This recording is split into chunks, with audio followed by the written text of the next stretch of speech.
Welcome back. I'm Kim Swanson, and we're here at Inside Casting and interviewing Tracy Winters, and she's interviewing me.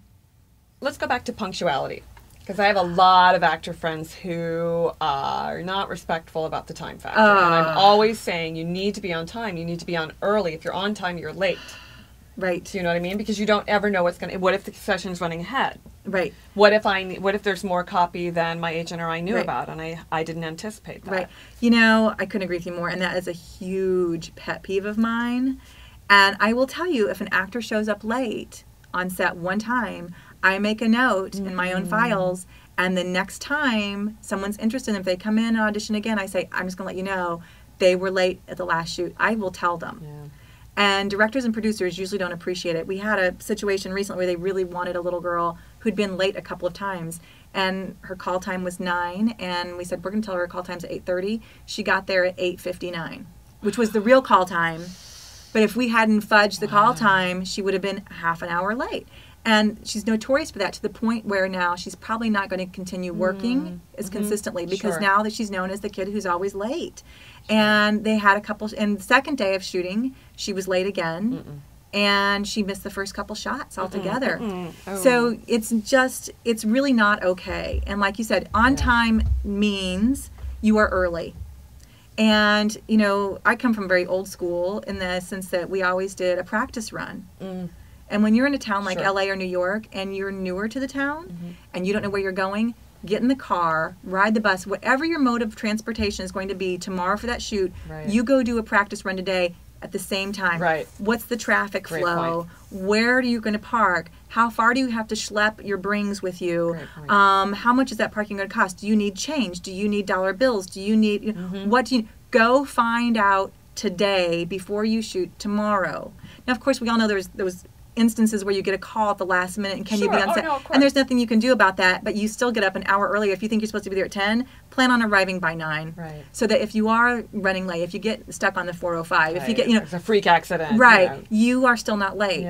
Because nothing stamps professional by your name more than showing up on time with your things ready and saying, I am here, where would you like for me to go first?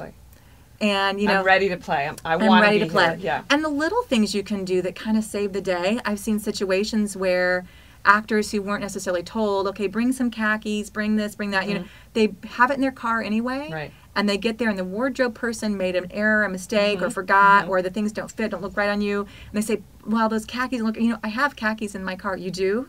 Bring them, you know, and you save the day because now the wardrobe person doesn't have to stop, go do a quick purchase somewhere, and now everybody's on hold over khaki pants that you could have had in your car. And producers love you for that because you just save them a lot of money. And when you're a union, you get that wardrobe fee too. Well, and it's also, again, back to one of my pet peeves is actors love to complain. They love to complain about not getting the job, and then they get the job and they complain about that. And then the biggest thing they complain about is not having any control.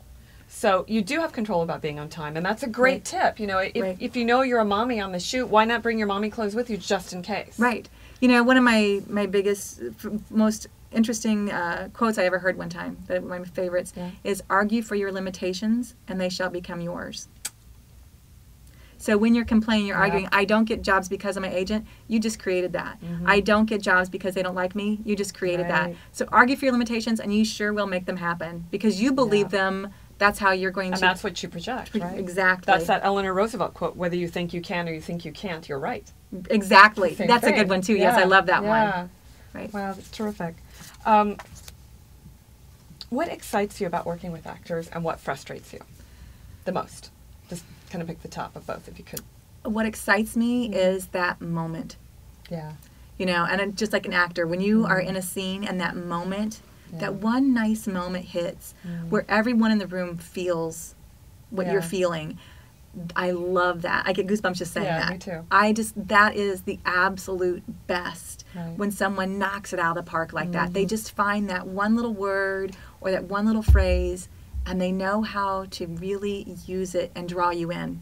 And it's that connection. When they make that connection with their acting partner, or if it's just directly to camera, they make that connection with the person watching, that I love. I love, love, love Yeah. that. That excites me the That's most. the magic, right? That's the magic. And you Right. just, when I'm having castings in my office, we often say we're looking for that needle in the haystack. Oh. And when I find the person does it, there's my needle. Oh, So we have our that's needles, great. right? That's And I great. love that. It's just, and you're like, yes, that moment that you see it, you know it, it's nailed, it's there, Good, it's yeah. theirs. And they own that moment.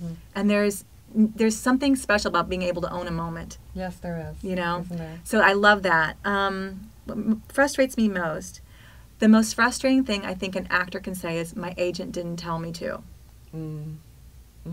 Your agent's not your babysitter. Right. And you just threw your agent under the bus, by the way. Right, Yeah. right. So an actor should never say, no one told me to bring my headshots. No one told me there were sides in advance. No one told me you preferred this memorized. No one told me to wear this. No one told. You need to ask those things. Yes. And if you don't have a chance to ask, assume all of those things. Assume you have a stack of headshots in hand at every moment. Right. Assume there are sides in advance, and so if you didn't get them, you arrive early.